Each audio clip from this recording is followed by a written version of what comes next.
하나님이 오늘 우리에게 주신 말씀은 고린도전서 1장 17절 말씀입니다. 고린도전서 1장 17절 한 구절 말씀을 제가 봉독해 올려드리겠습니다. 그리스도께서 나를 보내심은 세례를 베풀게 하려 하심이 아니요 오직 복음을 전하게 하려 하심이로되 말의 지혜로 하지 아니함은 그리스도의 십자가가 헛되지 않게 하려 함이라. 아멘. 한 번 더 읽어드리겠습니다. 그리스도께서 나를 보내심은 세례를 베풀게 하려 하심이 아니요 오직 복음을 전하게 하려 하심이로되 말의 지혜로 하지 아니함은 그리스도의 십자가가 헛되지 않게 하려 함이라. 아멘. 오늘 저는 부르심의 목적과 조건이라는 제목을 가지고 말씀을 나누도록 하겠습니다. 오늘은 하나님께서 성도 혹은 제자로 부르실 때 그 부르심의 목적이 무엇인지, 또 그 부르심에 합당한 사람은 어떠한 마음과 태도를 지녀야 되는지, 또 그 부르심에 응답하지 못하게 하는 이 장애물이 무엇인지를 한번 살펴보도록 하겠습니다. 먼저 우리가 읽었던 이 고린도전서 1장 17절 말씀을 보면요, 사도 바울은 하나님께서 이 성도를 혹은 제자를 부르실 때 그 부르심의 목적이 무엇인지를 명확하게 밝히고 있는데요, 그것은 바로 오직 복음을 전하게 하려 함이라 라고 했던 것처럼 복음을 전하는 것이 부르심의 목적이라고 밝히고 있습니다. 그렇다면 이 복음이라고 하는 것이 무엇입니까, 여러분? 사도 바울이 말하는 이 복음은 예수 그리스도 안에 있는 구속의 실체입니다. 복음은 기쁜 소식이라고 하죠. 죄인에게 있어서 가령 진정한 기쁜 소식이 무엇입니까? 그것은 예수 그리스도, 그분이 그 죄를 대속하였다. 그래서 구원받았다고 하는 것입니다. 예수 그리스도 그분 자신이 기쁜 소식, 복음이 되어준다고 하는 것입니다. 하나님의 부르심의 이 궁극적인 목적은 단순히 우리가 예수님의 구속으로 인해서 얻은 구원이나 성화를 증거하는 데 있는 것이 아니고, 그보다 더 근본적인 목적은 구원과 성화의 근원 되시는 예수 그리스도를 높이는 데 있습니다. 증거하는 데 있다고 하는 것입니다. 우리는 종종 설교를 할 때, 또한 신앙생활을 할 때에 그 설교와 신앙생활의 목표, 최고의 목표를 성화와 영화에 두는 경우가 있습니다. 그러한 것들이 최종 목표인 것처럼 강조할 때가 있습니다. 하지만 사도 바울은 자신의 삶을 통틀어서요, 자신의 삶을 예시로 들어서 설명하는 게 뭐냐면 성화가 목적이 아니라고 하는 것을 분명히 보여줍니다. 하나님께서 우리를 부르신 목적은, 이유는 예수 그리스도를 드높이기 위한 것이라고 밝히고 있어요. 그래서 사도 바울은 갈라디아서 6장에서요, 할례나 율법 준수와 같은 육체적인 자랑거리를 내세우지 않고 오직 자신은 예수 그리스도의 십자가만을 자랑한다라고 고백합니다. 다시 말해 그의 삶 전체의 목적은 예수님을 높이는 것이었습니다. 다른 말로 하면 복음을 전하는 것이었다고 하는 것입니다. 복음은 기쁜 소식입니다. 그렇다면 사도 바울이 말하는 이 복음의 핵심, 즉 십자가를 증거하고 십자가만을 자랑한다고 하는 것은 무슨 뜻입니까? 그것은 십자가를 통해서 주어지는 이 제3의 은혜를 전하는 것입니다. 어떤 사형수가 있다면 그 사형수에게 가장 큰 기쁜 소식은 그 사형을 피할 길이 있다라고 하는 것, 감옥에서 자유로워질 길이 있다라고 하는 그 소식을 전하는 것입니다. 그런데 만일 그가 자신은 사형수가 아니고 나는 감옥에서 벗어나는 것을 원치 않는다고 한다면 그에게 더 이상 그 기쁜 소식은 의미가 없습니다. 기쁜 소식이 되지 못하죠. 시한부 판정을 받은 암 환자에게 기쁜 소식은 병에게 치유될 수 있는 길이 있다, 치료제가 있다, 또 수술할 방법이 있다 라고 하는 것입니다.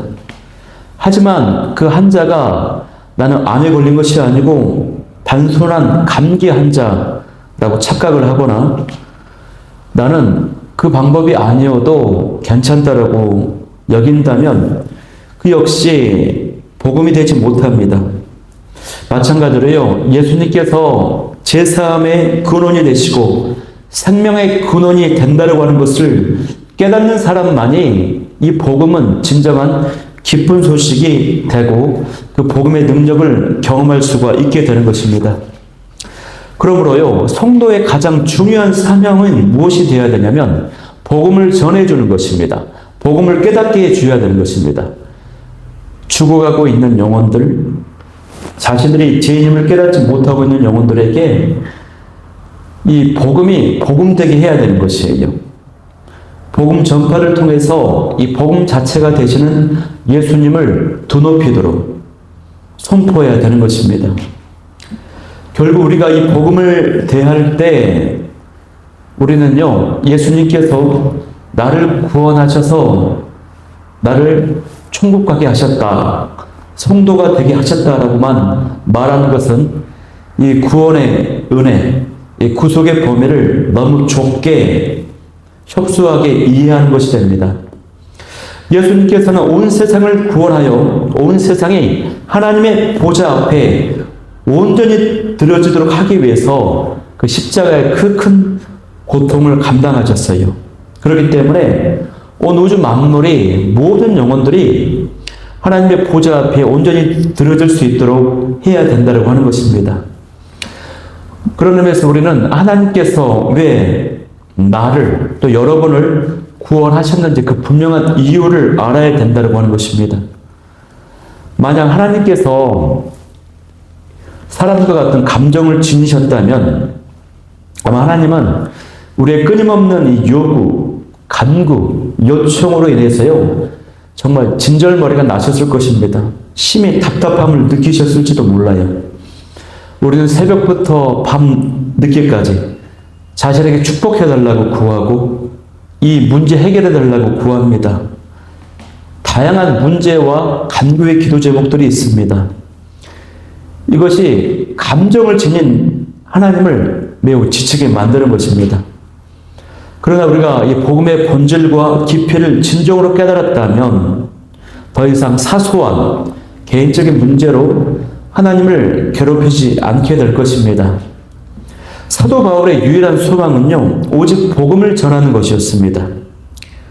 그의 삶을 보면은 많은 상실이 있었고요, 많은 아픔이 있었고, 많은 고난이 있었는데 그러한 것들을 개의치 않습니다. 복음에 대한 변함없는 헌신 속에서 그는 하늘나라, 천국의 영광만을 바라보았기 때문에 그 모든 고난과 아픔을 이겨낼 수 있었던 것입니다.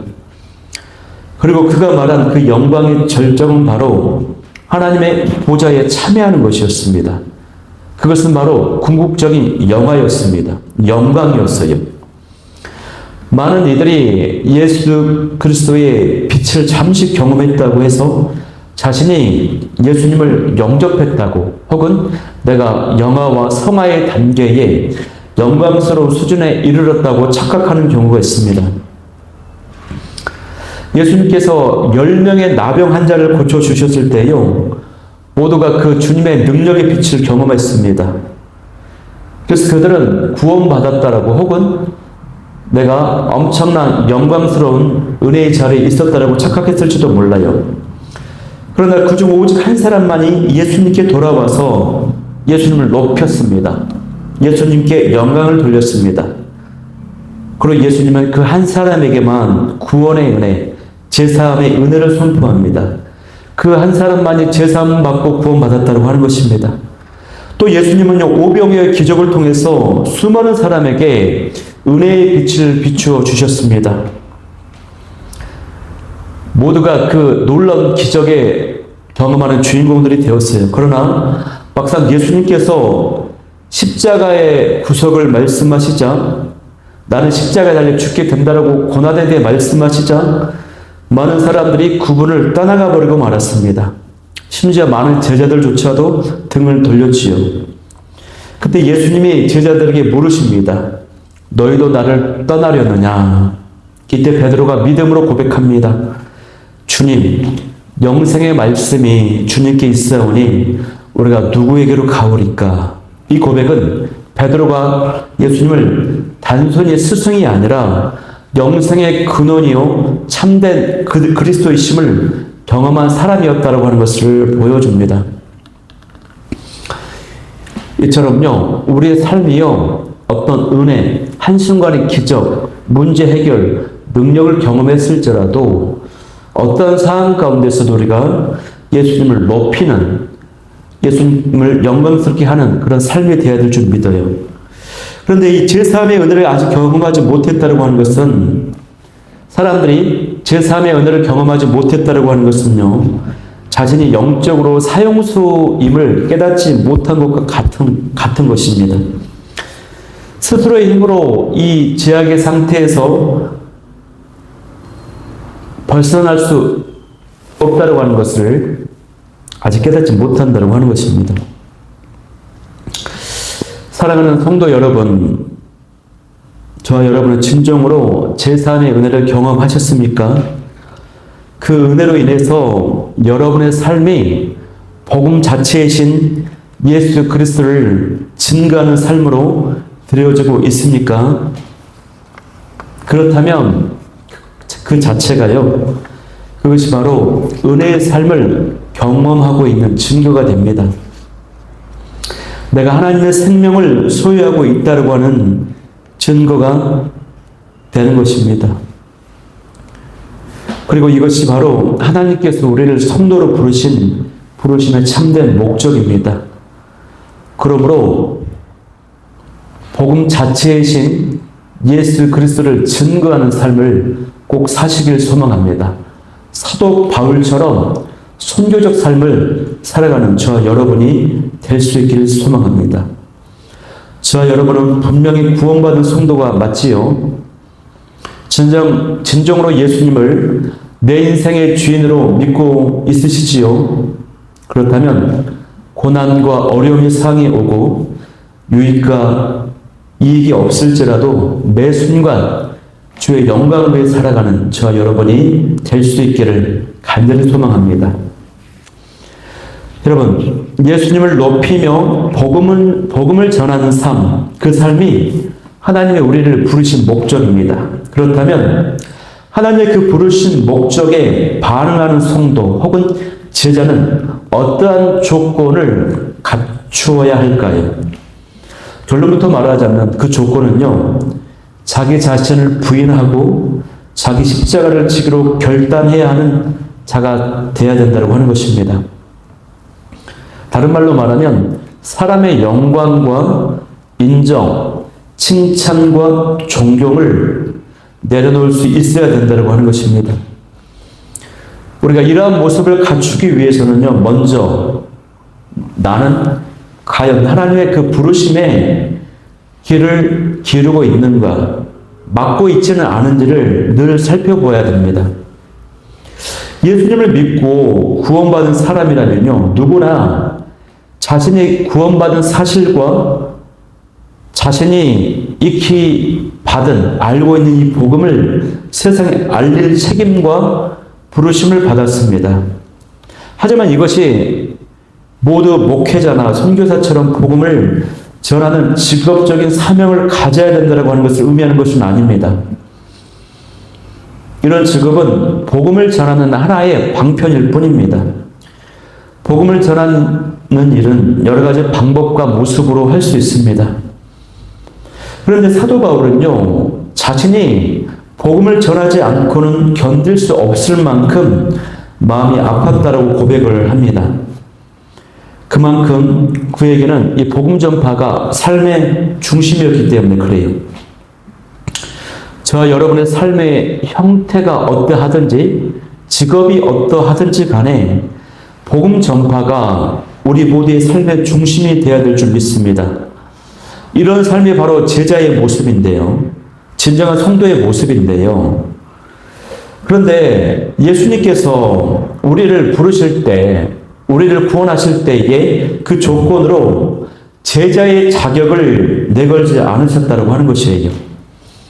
너희가 진정한 성도의 삶을 걸어가면, 제자의 삶을 살아가면 구원해 주시겠다라고 하지 않으셨어요. 우리의 구원받음은 하나님의 전적인 은혜로 된 일입니다. 우리는 오직 예수 그리스도의 십자가를 통해서 대속의 은혜를 받았습니다. 그러나 제자가 되는 일은요, 구원받은 자들 중에 주어지는 특별한 부르심입니다. 마가복음 8장 34절 말씀에서요, 예수님이 이렇게 말씀하세요. 누구든지 나를 따라오리거든 자기를 부인하고 자기 십자가를 지고 나를 따를 것이니라. 그러니까 많은 사람이 하나님의 주권적인 은혜로 구원을 받지만 모든 사람이 제자의 길로 나아가는 것은 아니라는 것입니다. 예수님을 영접했지만 여전히 제자의 삶으로 나아가지 못하는 사람들, 또 바로 그들이 하나님의 부르심의 길을 막고 있는 사람들인 것이에요.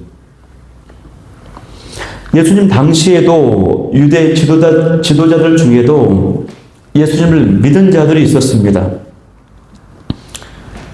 그러나 그들은 그 사실을 세상 가운데 나타내지를 않았어요. 드러내지를 못했어요. 두려웠기 때문입니다. 요한복음 12장 42절, 43절 말씀에도요, 그 이유를 이렇게 밝힙니다. 그들이 바리새인들을 두려워하여서 드러내지 못하였으니 이는 사람의 영광을 하나님의 영광보다 더 사랑하였기 때문이라 이렇게 밝히고 있습니다. 결국 하나님의 부르심의 길을 막는 이유는 분명합니다. 사람의 영광과 인정과 칭찬과 존경을 더 소중히 여겼기 때문이에요. 여러분, 지금 이 순간에도 저와 여러분이 주님의 부르심에 온전히 순종하지 못하는 이유가 무엇입니까? 혹시 사람의 인정과 평판을 잃을까 두려워하기 때문은 아닙니까? 진정한 성도, 진정한 제자는요, 복음을 위하여 선택받았다고 하는 그 사실 자체를 가장 가치 있게 여기는 사람입니다. 이 사실을 깨달은 사도 바울은요, 자신이 복음의 이 비전을 성취하지 못한다면 자기에게 화가 미칠 것이라고 했습니다. 이사야 선지자 역시 하나님의 부르심을 받았을 때에 사람의 시선을 두려워하지 않았습니다. 이사야는요, 3년 동안 신발과 옷을 벗은 채로 다니며 이스라엘이 의지하였던 애굽이 아수르 제국에 사로잡힐 것이라고 하는 하나님의 말씀을 몸소 사람들에게, 백성들에게 증거했습니다. 그는 사람의 영광이나 칭찬과 인정보다도 하나님의 말씀에 대한 순종을 선택했습니다. 그렇기 때문에 우리가요, 하나님의 그 부르심을요, 대충 들으면, 건성으로 듣게 되면 그 부르심에 합당한 고통이 반드시 따르게 되어 있습니다. 하나님의 부르심에 순종하면요, 그 순간에는 육신의 야망이 꺾입니다. 세상을 향해 가졌던 그 바램은 사라져갑니다. 인생의 모든 목표와 기대가 사라져갑니다. 그러나 그 모든 것들이 사라진 후에는 한 가지 진리만이 남게 되는데, 그것은 나는 하나님의 복음을 위하여서 선택된 영광스러운 자이다라고 하는 사실입니다. 이 한 가지만 남게 되는 것이에요. 나는 하나님의 복음을 위해서 선택받은 영광스러운 자이다. 이 확신이요, 바로 하나님의 부르심에 응답하여서 제자의 삶을 살아가게 하는 토대가 되는 것입니다. 로마서 1장 1절 말씀을 보면요, 사도 바울은 자신이 복음을 위하여서 선택받았다, 택정함을 입었다라고 고백하는데요. 이러한 바울의 고백과 자세는 예수 그리스도의 종이 된 자의 입장에서 나온 것입니다.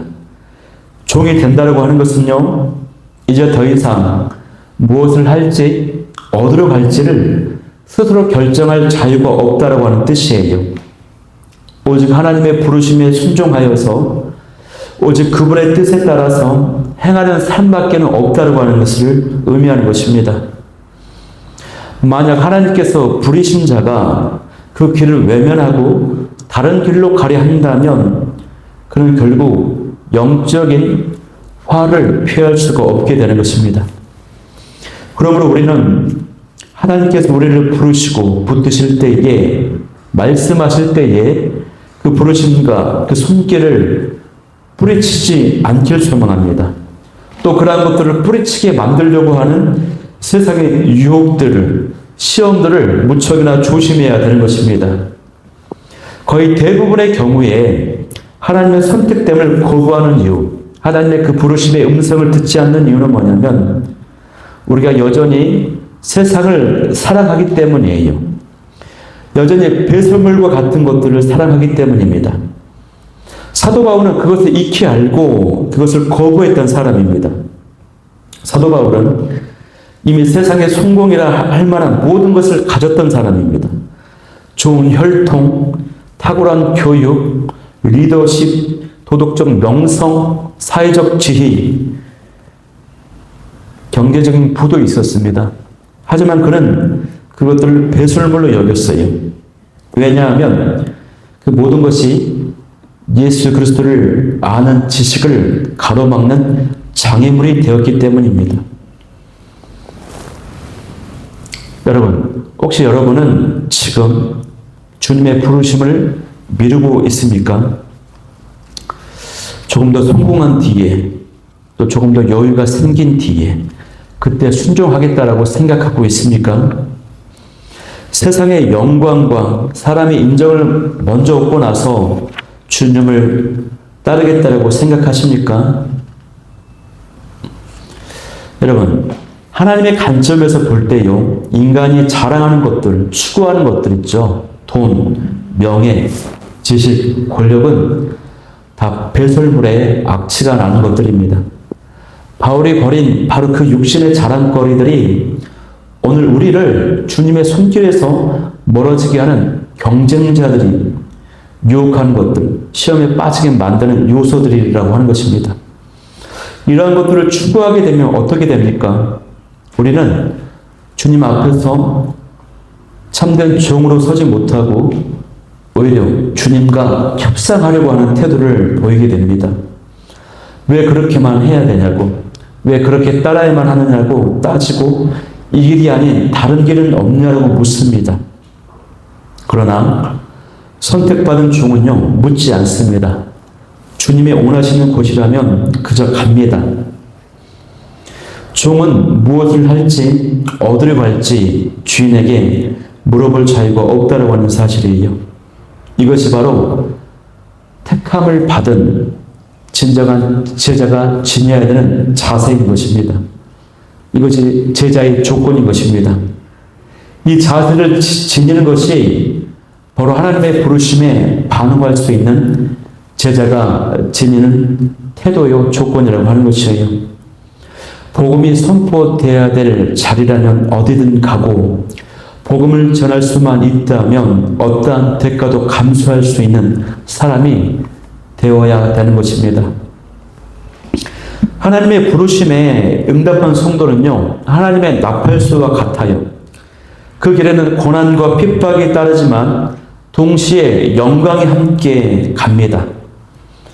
주님의 종으로 부름받은 사람은요, 자신이 복음을 위하여 택정함을 입었다, 선택받았다 라고 하는 사실에 자신의 인생의 목적을, 비전을 둡니다. 하나님은 오늘도 저와 여러분을 하나님의 나팔수로 부르고 계십니다. 이 시대의 침묵한 세상 한복판에서 저와 여러분은 주님의 음성을 전하는 나팔수가 될 수 있기를 소망합니다. 그러면요, 그렇게 하나님의 나팔수가 되기로 결단하여 그렇게 살기로 마음의 태도를 굳힌 그 조건을 갖춘 제자는 어떤 대가를 치루어야만 할까요? 이제는 어떤 대가를 치르게 되는지 보겠는데요. 우리는 그것을 사도 바울의 고백에서 발견하게 됩니다. 고린도전서 4장 말씀을 보면은요, 그리스도의 일꾼으로서 어떤 고난을 감당해야 되는지 가슴 절절한 사도 바울의 고백이 나옵니다. 거기 13절 말씀에요, 이렇게 기록되어 있어요. 비방을 받은 즉 권면하니 우리가 지금까지 세상에 더러운 것과 만물의 찌꺼기같이 되었다라고 말씀합니다. 세상 만물의 찌꺼기같이 되었다라고 하는 것입니다. 여러분, 이 말씀은요, 과장이 아닙니다. 문학적 표현이 아니에요. 복음의 일꾼이라 부르는 우리에게도 마땅히 적용이 되어야 되는 진리입니다. 다만 이 말씀이 오늘날 우리에게 실감이 나지 않는 이유는 뭡니까? 그것은요, 우리가 세상의 찌꺼기처럼 취급을 받으려고 하지 않기 때문에 그렇습니다. 그런 자리를, 그런 현장을 애써 피하려 하기 때문에 그래요. 피하기 때문이에요. 골로새서 1장 24절 말씀은요, 그리스도의 남은 고난을 내 육체에 채우노라 라고 말씀합니다. 베드로 사도 역시 너희를 연단하려고 하는 불시험을 이상하게 여기지 말라라고 말씀합니다. 만약 우리가 이런 고난과 시련을 이상히 여긴다면 그것은 아직 저와 여러분이 아직 어린아이의 신앙에서 벗어나지 못했다라고 하는, 머물러 있다라고 하는 증거가 되는 것입니다. 우리는 부서지고 꺾이는 것을 피하기 위해 수많은 방법들, 요령을 피웁니다. 그러나 사실 원한다면, 우리가 진짜 원한다면 우리는 겨우 턱걸이 하듯이 간신히 구원받을 수도 있어요. 복음을 위해 하나님께서 우리를 사명자로, 일꾼으로 선택하지 않으실 수도 있습니다. 그러나 반대로 비록 내가 세상의 찌꺼기처럼 취급을 받더라도요, 복음만 전파된다면 그것으로 충분하다 고백하는 자가 될 수 있습니다. 여러분, 예수 그리스도의 제자가 감당해야 될 것은요, 그것은 우리가 세상의 찌꺼기처럼 되는 것입니다. 제자가 걸어야 될 그 길은 우리가 세상의 찌꺼기처럼 되는 길입니다. 우리는 흔히 그런 일은 어려운 일이고 위대한 사람만이, 특별한 신앙을 지닌 사람, 예를 들면 사도 바울처럼 특별히 부르심을 받은 사람만이 할 수 있는 일이라고 생각을 해요. 그러나 하나님께서 내가 누구를 보내며 누가 우리를 위하여 갈 거라고 물으실 때 그 음성은요, 이사야뿐만 아니라 모든 사람들에게, 성도들에게 들려주고 선포되는 말씀이었습니다. 문제는 그 부르심에 누가 응답하느냐 하는 것입니다. 그 부르심에 응답하느냐 하지 않느냐, 이것이 문제예요. 성도가 이 땅에서 하나님 나라의 백성으로 살아가는 목적은 더 이상 자신만을 위해 사는 것이 아닙니다. 오직 우리를 구원하신 예수 그리스도를 위해 살아가는 것이 되어야 됩니다. 성경은 예수님께 남은 고난이 있다라고 말씀합니다. 그래서 사도 바울은 그리스도의 남은 고난을 자신의 육체에 채운다라고 고백했습니다. 부활하신 예수님은 여전히 불신 영혼들을 구원하시기 위해서 예수님은 고난받고 계셔요. 그래서 예수님은 다메섹 도상에서 사도 바울에게 나는 내가 핍박하는 예수라라고 말씀하셨습니다. 그러니까 지금도 주님은요, 불신자들의 구원을 위해서 또 성도들을 보호하기 위해서 고난당하고 계신다고 하는 뜻입니다. 우리가 불순종할 때 예수님이 고난받고 계십니다. 많은 사람들이, 성도들이 핍박을 받고 있는데 그것 때문에 또 고난받고 계세요. 제가 우연히 어떤 영상을 보게 되었는데 에티오피아 한 교회에 예배를 드리던 중에 이슬람 무장단체가 들이닥쳐서 총격을 가했습니다. 큰 테러가 벌어진 거예요. 그래서 예배를 드리던 많은 사람들이 죽어나갔습니다. 또 예배를 드리던 많은 사람들이 급히 막 도망을 갑니다. 그리고 이튿날 그 사람들이 시신을 수습을 했습니다. 땅을 파서 그 테러로 죽은 성도들을 묻으면서 울면서 장례를 치르는 그 영상을 보았습니다.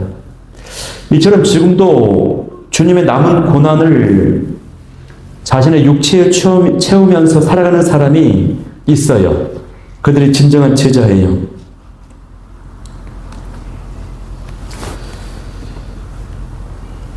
그래서 성도는 이 세상에 살아가고 있지만 하나님 나라의 시민으로 살아가야 된다고 하는 것입니다. 그렇게 살아갈 때 우리는 세상에서 버림받은 자, 또 찌꺼기처럼 보일 수 있어요. 왜냐하면 우리는 이 세상에 속하지 않은 사람들이기 때문에 그렇습니다. 그런데 우리의 실존적인 고민이 여기에 있지 않습니까?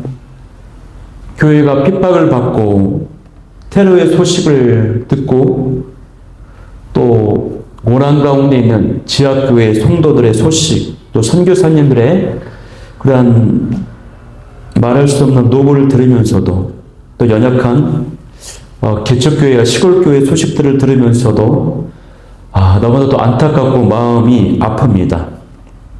그 소식을 들으면 너무나도 안타깝고 아파해요. 그런데 막상 가감하게 뛰어들지 못하고 동역하지 못하고 결단하지 못합니다. 그리고 막상 내게 주어진 삶의 문제, 경제 문제, 이를테면 자녀 진로 문제, 건강 문제, 미래 문제, 이러한 같은 현실적인 문제들을 더 심각하게 고민하는 우리들입니다. 이 설교를 하고 있는 저도 이러한 실존적인 문제에서 자유로울 수가 없습니다. 예수님께서요, 율법학자가 제자가 되겠다고 나섰을 때 말씀하십니다.